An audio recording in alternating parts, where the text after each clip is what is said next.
So at this point on the internet, I think most people have some knowledge about lost media. It's not a secret that we as humans are really bad at keeping track of all the entertainment and art we create and put out into the world. And honestly, is it really that surprising? It feels like there's a new original show or movie releasing on Netflix every day. Nobody has time to watch all of that. And that's just one streaming platform out of, how many are there now? And while the internet age has certainly made it easier to not only share our art with the world, it also means that there is more and more to get lost over time. Because this isn't some new phenomenon, we've always been terrible at keeping track of media. 70% of American silent films have been lost to the whims of time. You know, those things that kind of paved the way for film and TV today. And that's all history from just the past 100 years. You go back a couple thousand, we might have found a few things, but we probably will just never know what it was really like back then, outside of those select items that have survived. And it isn't looking good for what we'll have left from this era as well. I guess it's pretty dumb of me to assume that we'll even make it past this era. I'm not exactly convinced. As a side note, I would like to point out that, yes, I am holding a Blue Yeti microphone to record this video like an idiot. If the algorithm for some reason decided to show you this video, hi, I'm the unknown person on the internet that hasn't uploaded in nearly a year and looked like that the last time I did. And with those excellent qualifications, I'm going to tell you about lost media now. 87% of classic games are critically endangered. So there's that. You may be asking, what exactly counts as a classic game? Are we talking about Atari games? Games from the 90s and older? No. We're talking about any games released before 2010. Yeah, that recent. But then that begs another question. What exactly does critically endangered mean? Is Bowser in the Sahara being hunted down by poachers for those beautiful shell spikes of his? Wow. First, can we please get a Mario hunting game where we play as Mario unleashing his inner American and hunting down all of his sworn enemies with a shotgun? I need it now. And second, no, unfortunately, games being endangered is a lot less fun than Mario with a bazooka. A video game is classified as endangered if there is currently no legal way to purchase or access it on the primary market. And as we know, this is the case with a lot of older games. For instance, a game I played a lot and deeply loved from the N64 area is Bomberman Hero.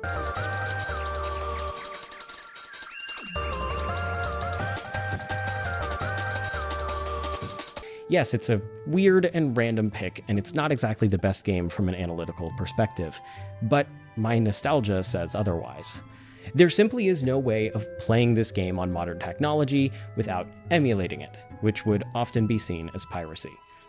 The only other option would be to purchase a working N64 console and the original physical game cartridge on the secondary market, now that both the game and the console are out of production. And as much as it hurts me to say it, I doubt we'll be seeing it remade or remastered anytime soon. This may not be the fate of all old generation games, but it is the fate for most of them.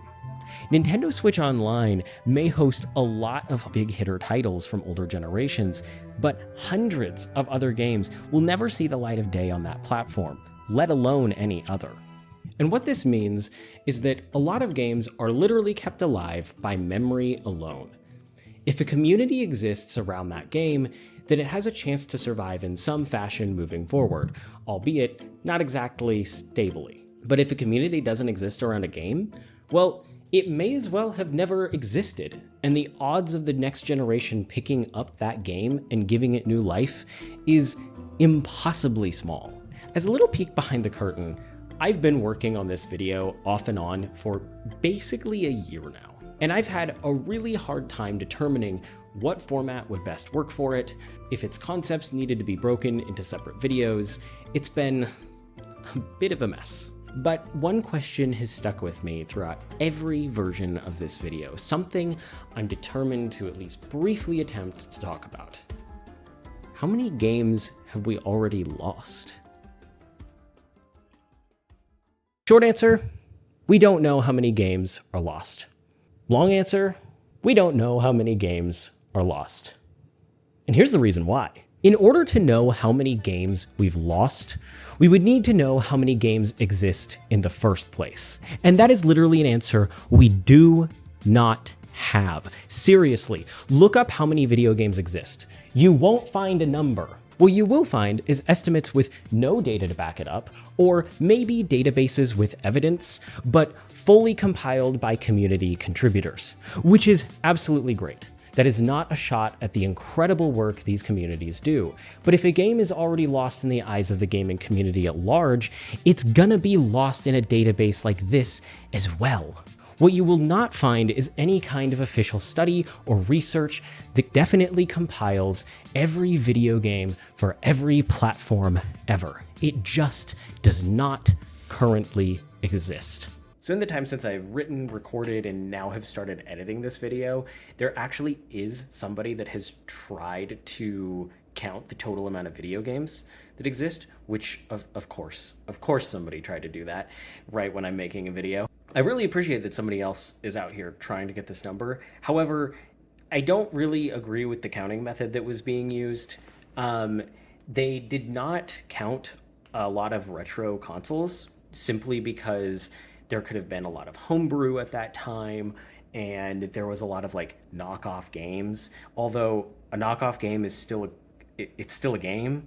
So I don't know. I appreciate that somebody else is out here trying to get this count, but it still feels like what I did say in the video, that you won't find anything. You really won't. You really still won't find any true, like actual real studies on this type of count, unless I'm just completely missing something.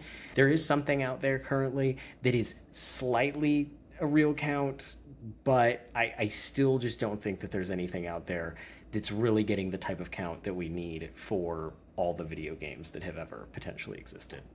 To make matters worse, what do you even classify as a video game? Seriously, this may seem like a dumb question, but it really isn't as easy as you'd think. Take Roblox as an example.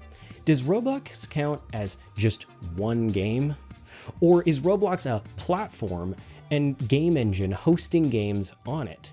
Because that one distinction could define the entirety of Roblox as only one game or 40 million games. That is a lot of slop and unsafe content. Fortnite has a similar dilemma with titles like Lego Fortnite and Rocket Racing.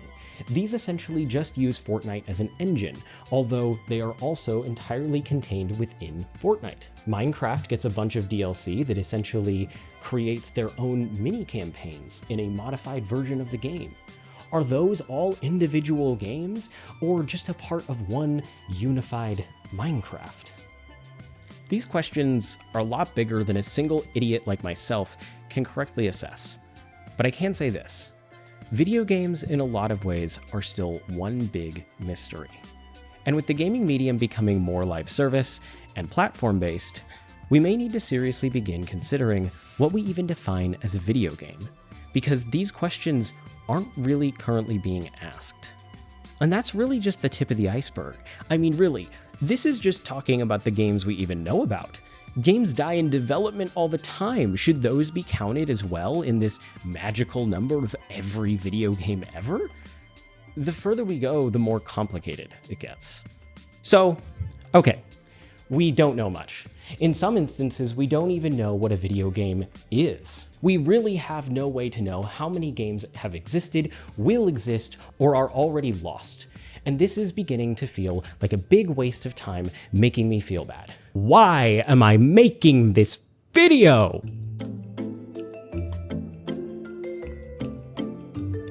Remember Flash games? Those are the good old days. Remember when they died? As if 2020 wasn't bad enough, Adobe killed off Flash at the very end of the year and delivered the finishing blow just a couple weeks later. Along with that death went hundreds of thousands of indie Flash games, animations, and media with it.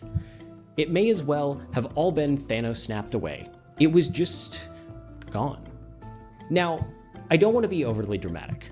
While Flash certainly died, archives have been hard at work saving the art and media that so many people poured their heart and soul into. Many others have also been rebuilt in HTML5 or ported over to some other platforms, like mobile. Many of the most iconic games that I, my friends, and so many others grew up with are still playable. It just takes a couple extra steps to do it. However, it goes without saying that there is simply no way everything would have been saved. Flash content was a core piece of internet culture for 2 decades.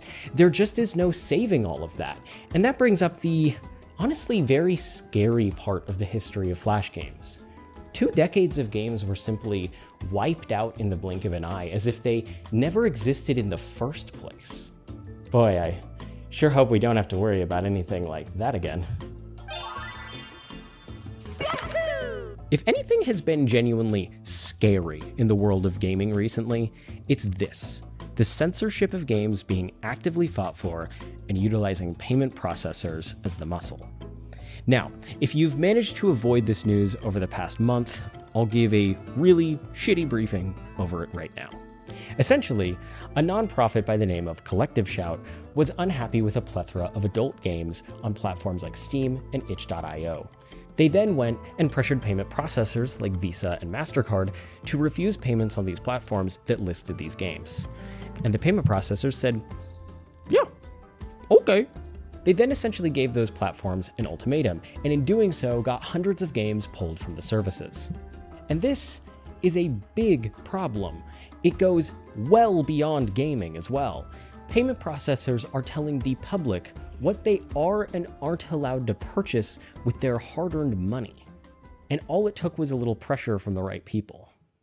Now, Collective Shout is an organization against the objectification and sexualization of women.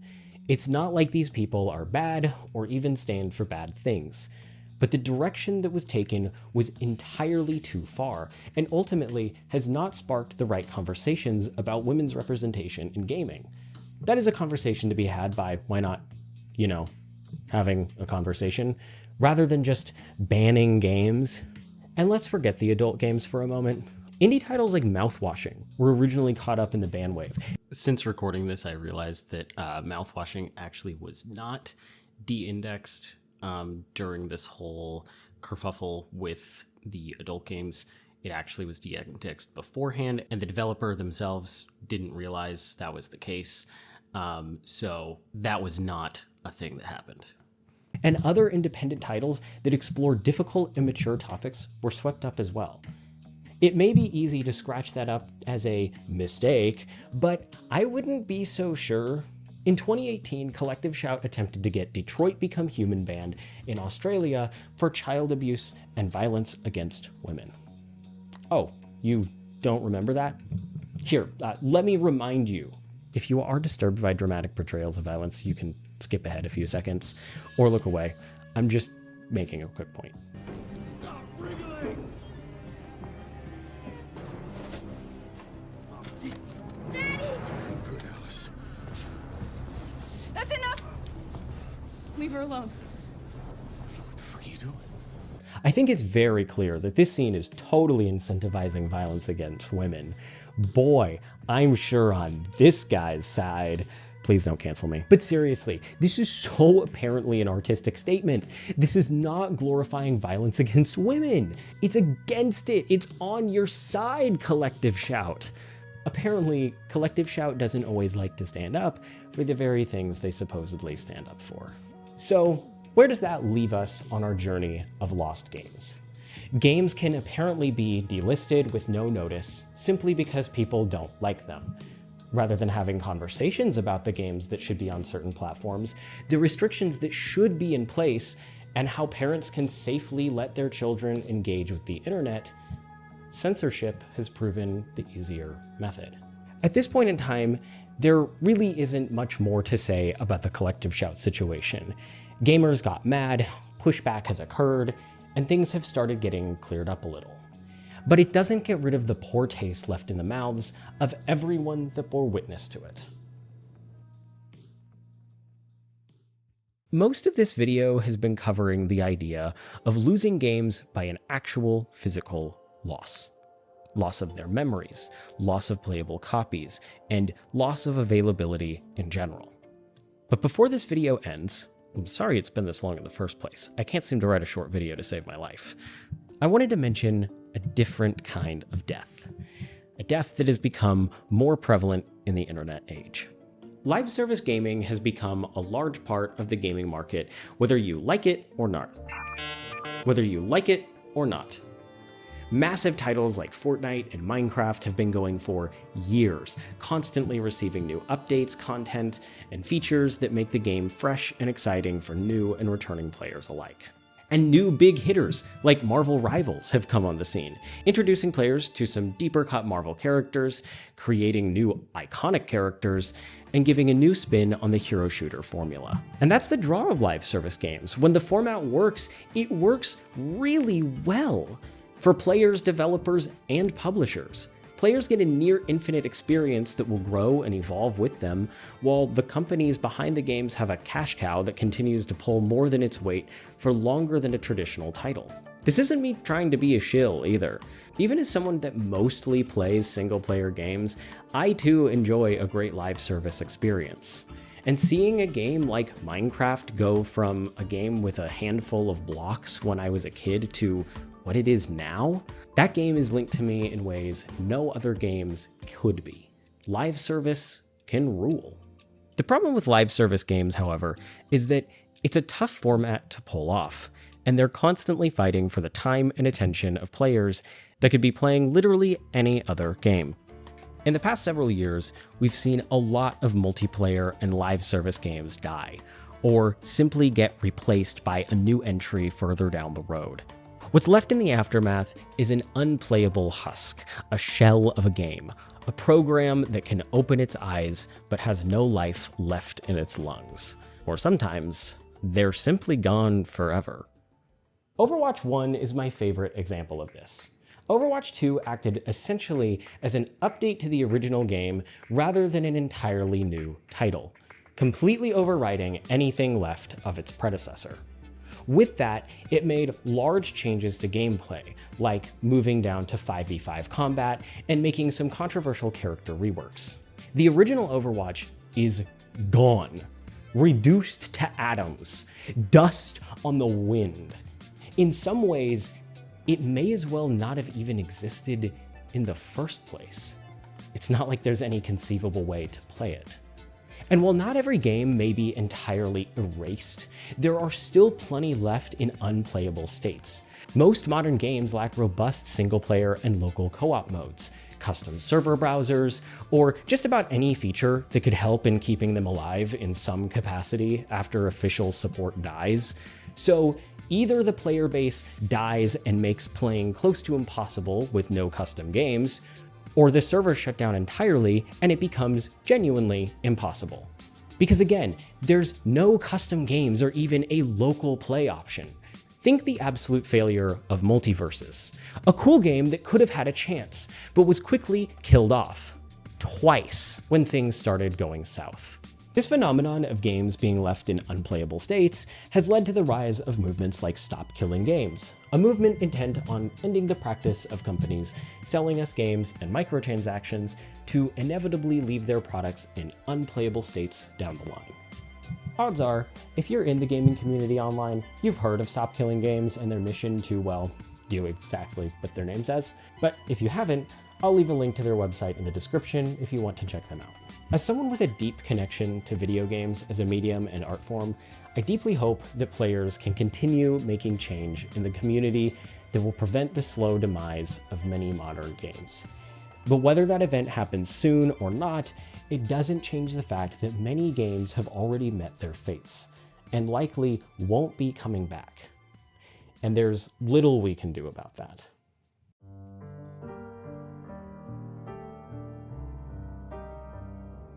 Is there really a point to this video? At this point, I don't even think I quite know that answer. Game and media preservation is an extremely difficult and nuanced topic, and an unqualified person like me is probably making a mistake even attempting to talk about it. As if I've even gone deep into the topic in the first place.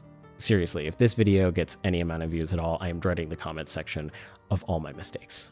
I guess if I have to sum it all up, I just wanted to make something that hopefully gave you and others a bit more understanding of how and why games die, and more awareness of the potential games out there that you and maybe everyone else in the world doesn't even know ever existed. I can't say what the ultimate solution is either, other than hold on to the games and media that you do know and that matter to you, because that's what all of these games are for, aren't they? To play, create a moment of fun, mean something to someone. If they're doing that, even for just one person, aren't they doing their job? Keep those games in your life. Pass them down to the next generation if at all possible. A game might be dead or unknown to millions of others, but if it's alive for you, then maybe it's as alive as it ever could be. That's all for now. Go Booba Snoop.